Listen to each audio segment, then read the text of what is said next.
Depuis des siècles, une question hante l'imaginaire collectif. Où repose Jésus de Nazareth, l'homme dont l'histoire a bouleversé le cours de l'humanité? Si les évangiles parlent d'un tombeau découvert vide après sa crucifixion, ce récit biblique soulève autant de mystères qu'il n'apporte de réponse. Le tombeau de Jésus, qu'il s'agisse d'un lieu physique ou d'un symbole, cristallise des enjeux spirituels, historiques et scientifiques d'une profondeur fascinante. Ce mystère s'étend bien au-delà de la foi chrétienne, englobant des controverses archéologiques, des interprétations théologiques et des découvertes modernes qui défont le cours de l'histoire. Au fil des siècles, des chercheurs, explorateurs et théologiens ont entrepris de percer les secrets de ce tombeau légendaire. Certains se tournent vers l'église du Saint-Sépulcre, un sanctuaire au cœur de Jérusalem, vénéré comme le site du tombeau par des millions de pèlerins. D'autres se perdent dans les méandres des textes anciens ou fouillent les terres rocailleuses du Proche-Orient, où des ossuaires anonymes, des inscriptions énigmatiques et des indices archéologiques viennent enrichir le mystère. Mais au-delà des pierres et des reliques, c'est l'histoire même de Jésus, cette figure universelle à la fois humaine et divine, qui semble contenue dans ce tombeau. Chaque découverte, chaque indice, chaque hypothèse soulève une nouvelle question. Jésus a-t-il réellement été enterré? Son tombeau est-il perdu à jamais?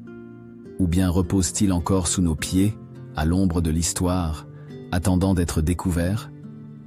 Dans ce récit captivant, nous plongeons au cœur de ce mystère intemporel. Attachez vos ceintures, car ce voyage nous mènera dans les entrailles de Jérusalem, sur des plateaux rocheux oubliés et dans les laboratoires des scientifiques modernes.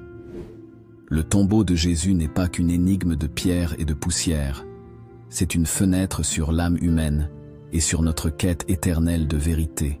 Dans les récits des évangiles, le tombeau de Jésus apparaît comme un pivot narratif crucial, à la fois conclusion de son calvaire et commencement d'un message d'espoir et de résurrection.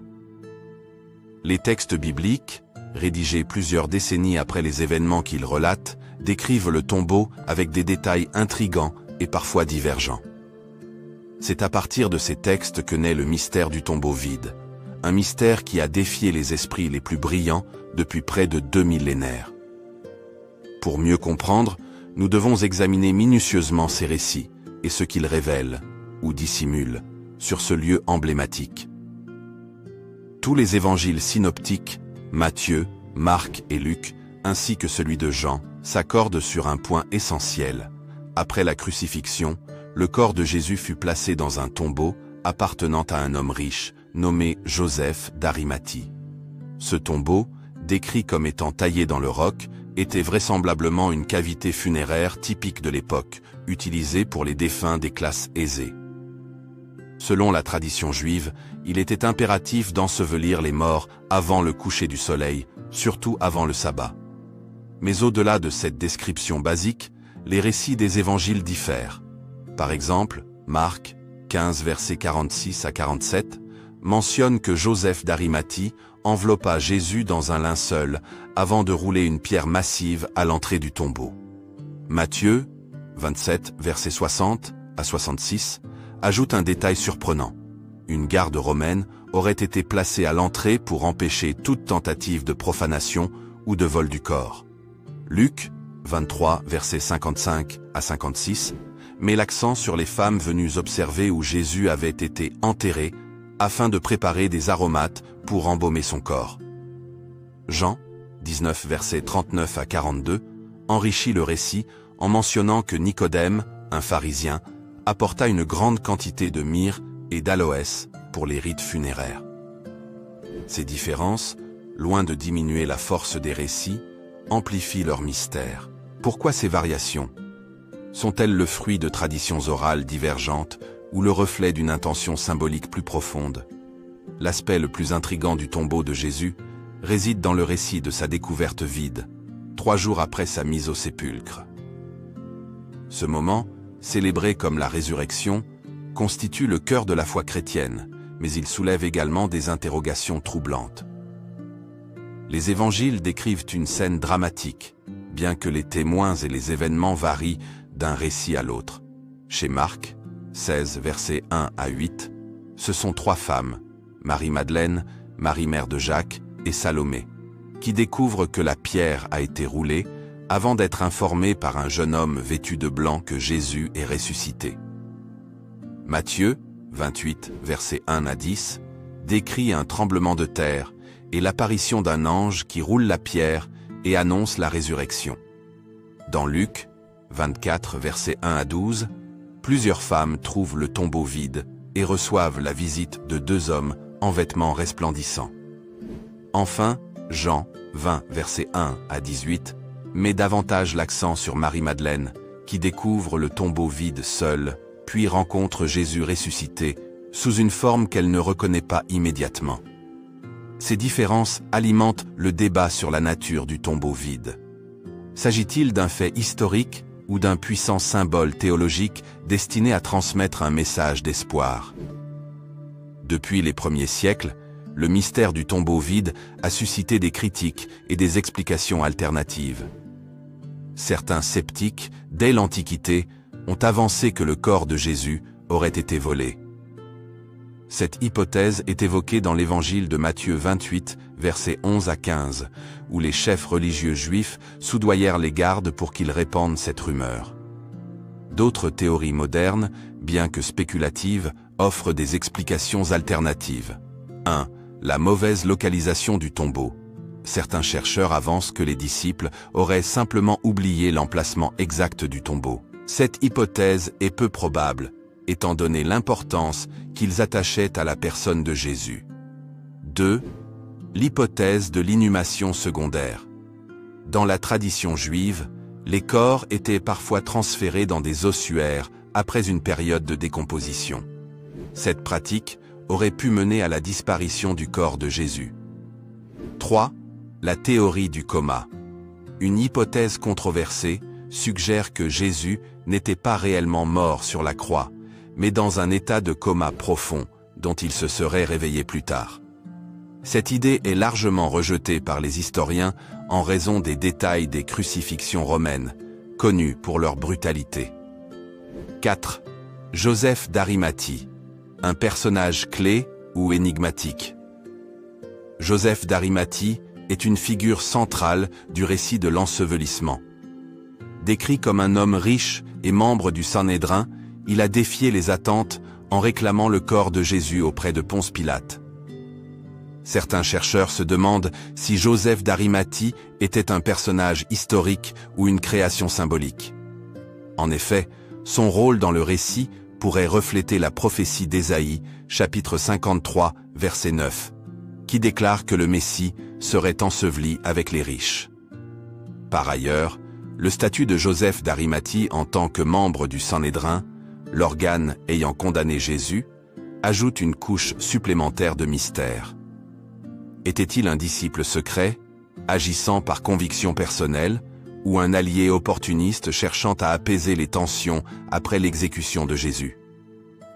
Une question essentielle reste ouverte. Le tombeau de Jésus est-il un lieu physique ou un puissant symbole théologique? Les évangiles insistent sur l'idée de résurrection, mais ils ne fournissent pas suffisamment d'éléments pour identifier avec certitude l'emplacement de ce tombeau.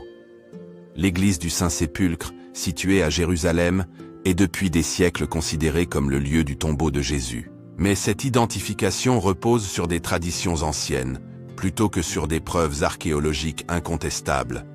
Les évangiles, bien qu'inspirants, laissent bien plus de questions ouvertes qu'ils n'apportent de réponses.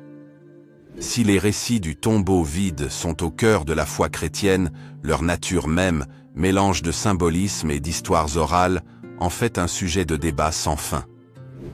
Ce mystère biblique pose les bases d'un voyage fascinant, où foi, histoire et archéologie se croisent dans une quête qui ne fait que commencer.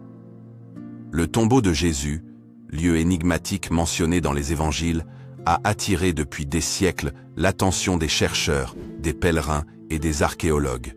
Mais si l'on considère la richesse historique et géographique de Jérusalem, Retrouver ce tombeau précis parmi des milliers d'autres représente un défi colossal. Cependant, les fouilles archéologiques menées dans et autour de Jérusalem, ainsi que dans d'autres régions du Proche-Orient, ont apporté des indices fascinants sur les pratiques funéraires de l'époque, la localisation possible du tombeau et les contextes sociaux et religieux dans lesquels Jésus a vécu et est mort. Avant de plonger dans les fouilles, il est essentiel de comprendre le contexte historique et géographique de Jérusalem à l'époque de Jésus. Les pratiques funéraires juives. Au 1er siècle, les Juifs avaient des rituels stricts pour enterrer leurs morts. Les corps étaient enveloppés dans des linceuls et déposés dans des tombeaux creusés dans la roche. Ces tombeaux comprenaient souvent des niches appelées loculi, où le corps reposait jusqu'à ce qu'il se décompose. Une fois les ossements dégagés, ils étaient placés dans un ossuaire, une petite boîte de pierre ou de bois. Les tombes familiales, les sépultures, étaient souvent des tombes familiales utilisées sur plusieurs générations. Ces tombeaux étaient généralement situés à l'extérieur des murs de la ville, car la loi juive interdisait les enterrements à l'intérieur des cités pour des raisons de pureté rituelle. Selon les évangiles, Jésus fut crucifié au lieu dit Golgotha, le lieu du crâne, puis déposé dans un tombeau situé à proximité. Cette précision a orienté les recherches archéologiques, mais la localisation exacte reste controversée. L'un des candidats les plus célèbres pour être le tombeau de Jésus est l'église du Saint-Sépulcre, située au cœur de la vieille ville de Jérusalem. Construite au IVe siècle sous l'empereur Constantin, cette église est vénérée par des millions de chrétiens comme le site de la crucifixion, de l'ensevelissement et de la résurrection de Jésus. En 325 après Jésus-Christ, l'empereur Constantin envoya sa mère, Hélène, à Jérusalem pour rechercher des lieux saints chrétiens. Selon la tradition, elle identifia le site du tombeau grâce à des témoignages locaux et fit ériger une basilique sur cet emplacement. En 2016, des archéologues ont ouvert pour la première fois depuis des siècles la tombe supposée de Jésus à l'intérieur de l'église du Saint-Sépulcre. Sous la dalle de marbre qui recouvrait le tombeau, ils ont découvert une couche de pierre calcaire qui pourrait correspondre au lit funéraire décrit dans les évangiles. Des échantillons prélevés sur le mortier ont été datés de l'époque de Constantin, confirmant que la structure avait été identifiée comme un lieu sacré dès le IVe siècle. Bien que l'église du Saint-Sépulcre soit le site le plus accepté, certains chercheurs remettent en question son authenticité.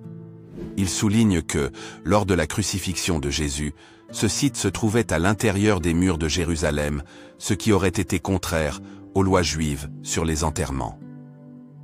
Une autre localisation suggérée pour le tombeau de Jésus est le tombeau du jardin, situé à environ 500 mètres au nord de la vieille ville de Jérusalem.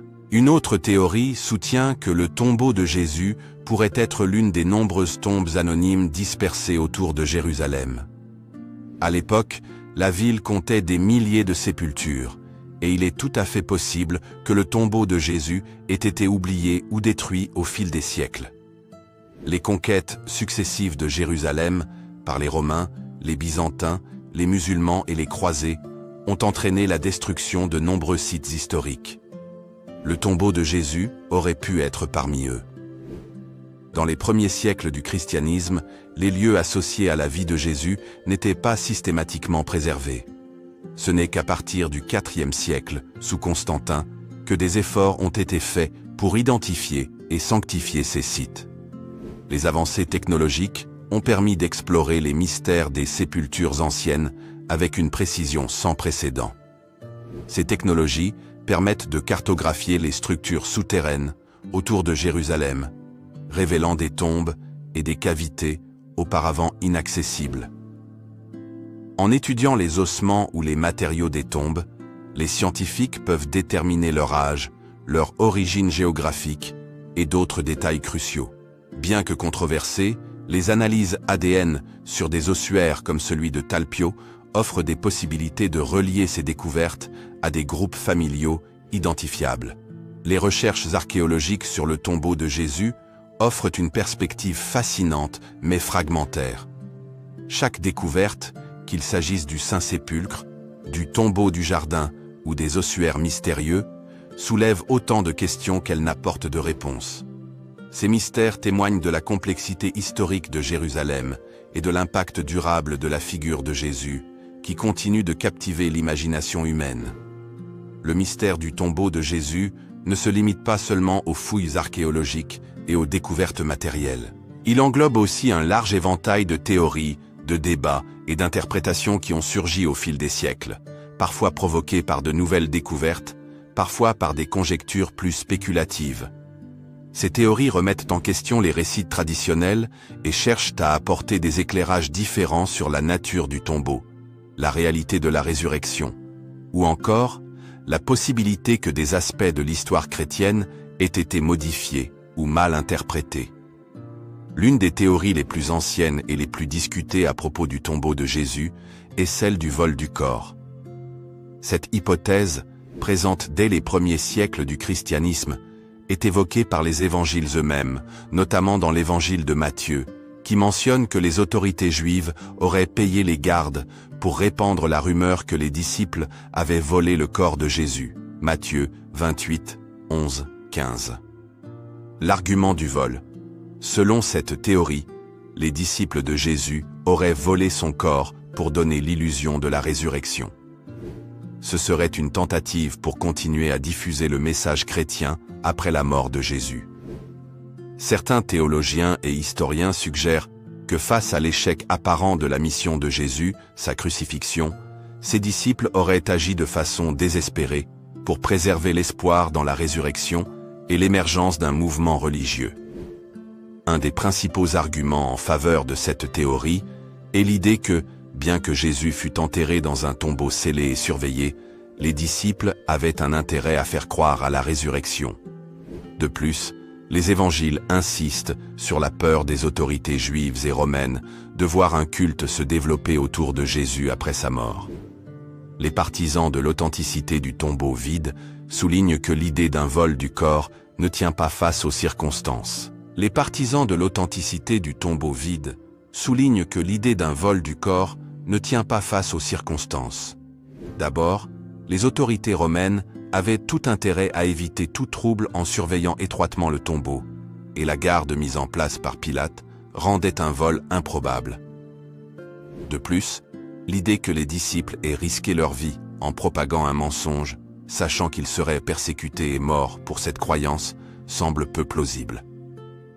Enfin, la conversion de Paul et de nombreux autres anciens persécuteurs de Jésus peut être difficilement expliquée par un simple mensonge. Une autre théorie controversée est celle du coma, ou de la résurrection apparente. Cette hypothèse suggère que Jésus n'est pas vraiment mort sur la croix, mais qu'il aurait survécu à ses blessures et à l'agonie, se rétablissant lentement dans le tombeau. Lorsqu'il serait ressuscité, il n'aurait en réalité fait que sortir d'un état de mort clinique. Bien que cette théorie soit principalement issue du 19e et du 20e siècle, elle s'appuie sur des idées anciennes. Le médecin britannique Samuel H. Green est l'un des premiers à avoir proposé une version de cette théorie, arguant que Jésus aurait souffert d'un état de choc grave, mais qu'il ne serait pas mort. Des chercheurs modernes, comme le biologiste J.A. Wells, ont réactualisé cette hypothèse, cherchant à trouver une explication physique à l'apparente résurrection. Les partisans de cette théorie soutiennent que la crucifixion était si brutale qu'il est possible que Jésus ait seulement semblé mort. Selon eux, l'état physique de Jésus aurait pu être mal interprété par les témoins de son crucifixion. Et au lieu de mourir, il se serait simplement évanoui à cause de la perte de sang et de l'épuisement. Une fois déposé dans le tombeau, son corps aurait pu récupérer, et sa sortie du tombeau aurait été perçue comme une résurrection. Il pointe l'existence de témoignages contemporains de Jésus, notamment ceux de Flavius Joseph et de Tacite, qui évoquent la personne de Jésus et son influence. La vaste majorité des chercheurs en histoire ancienne s'accordent à dire que Jésus a existé en tant que figure historique, même si les détails précis de sa vie et de ses actes restent sujets à débat. L'une des théories les plus controversées des dernières décennies est celle selon laquelle la tombe découverte à Talpiot, un quartier de Jérusalem, pourrait être celle de la famille de Jésus, et donc peut-être de Jésus lui-même. Cette théorie a été popularisée par le documentaire The Lost Tomb of Jesus, diffusé en 2007, produit par le réalisateur James Cameron, et basée sur les recherches de l'archéologue Amos Kloner. En 1980, une tombe contenant 10 ossuaires a été découverte à Talpiot. Ce site a été étudié par les chercheurs qui ont trouvé des inscriptions portant des noms comme Jésus, Marie, Joseph, Matthieu et Judas, des noms très communs dans la Jérusalem du 1er siècle, mais qui ont suscité des questions lorsqu'ils sont associés à la famille de Jésus. Certains ossuaires portent des inscriptions supplémentaires, comme Jésus fils de Joseph, ce qui a renforcé les spéculations. Les partisans de la théorie soutiennent que cette tombe pourrait effectivement être celle de la famille de Jésus, en raison de la concentration des noms et de la proximité géographique avec Jérusalem. De plus, les ossuaires semblent correspondre à la période où Jésus et sa famille auraient vécu. Les critiques soulignent que les noms trouvés à Talpiot étaient extrêmement courants à l'époque, et qu'il est peu probable qu'il s'agisse de la tombe de la famille de Jésus. De plus, aucune preuve directe ne relie ce site à Jésus, et la découverte d'une tombe similaire à celle de Talpiot ne constitue pas une preuve suffisante pour confirmer cette hypothèse. Les théories autour du tombeau de Jésus reflètent la complexité de la recherche historique et archéologique sur ce sujet. Que ce soit par l'interprétation des textes bibliques, la découverte de tombes anciennes ou la spéculation sur des rumeurs et des mythes, chaque théorie soulève des questions fondamentales sur la vérité historique et la nature de la résurrection. Les débats qui entourent le tombeau de Jésus continuent de diviser chercheurs, historiens, théologiens et croyants, chacun apportant sa vision unique de ce mystère millénaire. Merci d'avoir suivi cette vidéo jusqu'à la fin. Votre intérêt pour ce sujet fascinant et chargé de mystère montre à quel point l'histoire, la foi et la quête de vérité peuvent captiver nos esprits et nos cœurs. Nous espérons que ce voyage à travers les découvertes archéologiques, les débats historiques et les théories intrigantes autour du tombeau de Jésus vous a éclairé et inspiré. Si vous avez apprécié cette exploration, n'hésitez pas à aimer cette vidéo, à laisser un commentaire pour partager vos réflexions ou vos questions, et surtout, à vous abonner à notre chaîne pour ne manquer aucune de nos prochaines enquêtes sur les mystères de l'histoire. Activez la cloche de notification pour être informé de chaque nouvelle publication. Votre soutien nous permet de continuer à produire du contenu de qualité. Partagez cette vidéo avec vos amis et votre famille pour élargir le débat et encourager d'autres à plonger dans ces histoires passionnantes. Merci encore et restez curieux. À très bientôt pour de nouvelles découvertes sur Histoire émouvante.